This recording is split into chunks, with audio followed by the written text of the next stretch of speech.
ధర్ని గజ్జల sound వస్తుంది. ఎక్కడికి ధర్ని?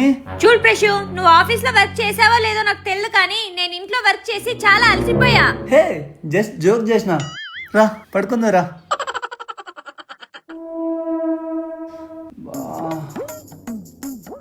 ధర్ని ఏంది నిమ్మకాయ బెడ్ పైన పెట్టింది?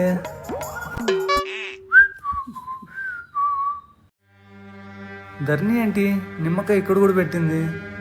ఇక్కడున్న నిమ్మకాయ ఏది? జాగ్రత్తగా స్కూల్కి వెళ్ళిరా. ఓకే అత్తయ్య.